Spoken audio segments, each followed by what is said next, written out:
Hey class, good to see you. I hope you're doing great, as good as can be. Today we're starting our unit 7, which is about electricity and magnets.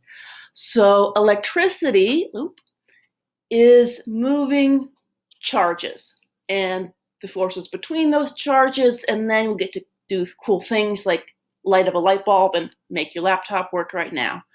But where do we usually find those charges? Good question. In an atom. So you might have heard of atoms in the last video. I think they explained it better than me, but I'm going to go over the main ideas that are in your notes on page 96. So what's in an atom? At the very center, there is a little teeny tiny nucleus. Let's make my nucleus. And inside the nucleus, there are protons and neutrons. And then outside of the nucleus, there are these layers, these circles. You might think of them, they're called like orbits. The planets orbit the sun, like that. They're actually completely shells, and the different levels, smaller, bigger, have different energy. So people will call them energy levels or energy shells or orbits or orbitals. All of those names mean the same thing for us. And the electrons live on those orbits, going around and around and around. So you might recognize this word nucleus from biology class. And if you do, good job. The nucleus is in the center of the cell usually, and inside the nucleus of a cell it has the DNA. And the DNA is what tells that cell to be a human cell or an animal cell or a plant cell or a bacteria or whatever it is. So the nucleus is in the center of the cell, and it's the important stuff. Well, in an atom, the nucleus is again in the center, and it's got the protons, which tell the atom what kind of element it is, whether it's oxygen or carbon or gold or silver or whatever element it is. So in that way, it's the same. Nucleus is the center, important stuff. It tells it what it is, but everything else is different. There's no DNA in an atom because DNA is made of many atoms. That wouldn't make sense from, yeah.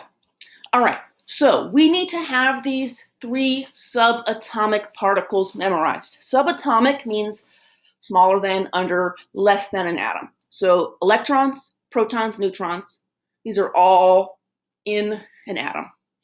So I like to write these 3 subatomic particles in pen order, P-E-N, pen.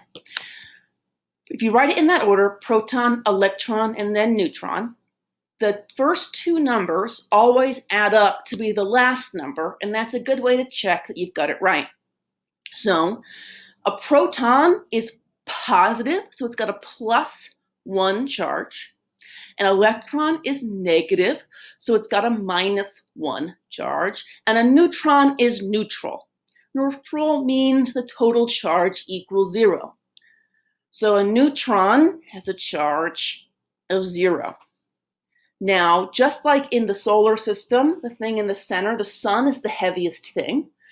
In an atom, the things in the center, the proton and the neutron, are the heaviest things. We have a special mass unit for things on an atom scale. It's called the atomic mass unit, but I'm not as big a stickler for writing that as I am for grams or kilograms, just because. So a proton is defined to be exactly 1 atomic mass unit. A neutron is also pretty much equal to 1 atomic mass unit, but an electron is so teeny tiny. Like imagine a proton is this, zoom it up so it's the mass of a car. An electron would have the mass of a mosquito. So basically 0. So I wrote this wiggly equal sign, which means almost equal to or about equal to. So the mass of an electron really is about 0. And again, I went back over where's a proton in the nucleus, where's an electron outside the nucleus in those orbits, and where's a neutron, again, in the nucleus. Neutrons are neutral in the nucleus. It all starts with the N. That helps me to remember that. Protons are positive, and then electrons are negative, and they're out. It doesn't start with the same letter. Not everything starts with the same letter, unfortunately. All right, let's move on to the next part. So electricity is about moving charges. Which of these charges move? The answer is electrons. If you think about it, those protons are stuck in the middle of the nucleus, and it's hard for them to get out. Neutrons don't have any charge, so they don't matter for electricity. And then electrons, they're out here zooming around. It's easy for them to go off somewhere else, flow around, do some cool stuff. Electrons are the ones that move. Protons and neutrons do not move for this unit. All right. We also want to be able to find the total charge of something, or the net charge. You might remember net force. You take the positive forces in the positive direction and you subtract the negative force in the negative direction.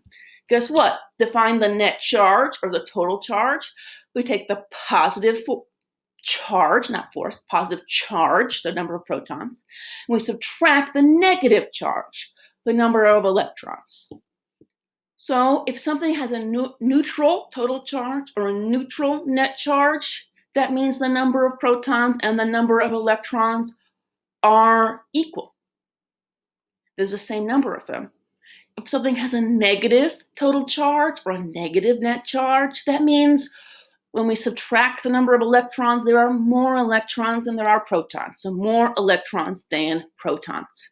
And lastly, if something has a positive total charge, that means we'll have more protons than what we have to subtract. So we have more positive charges, more protons than electrons. And you see these little symbols here, P plus, that means proton, it's just less letters because it starts with P and it's positive. E minus, that means electron because it starts with E, it's a negative charge. And sometimes we will also see N0 for neutron because it starts with N and it has zero charge. So that's how these little symbols are used. They'll pop up from time to time, especially when I'm tired of writing whole words at the ends of the notes.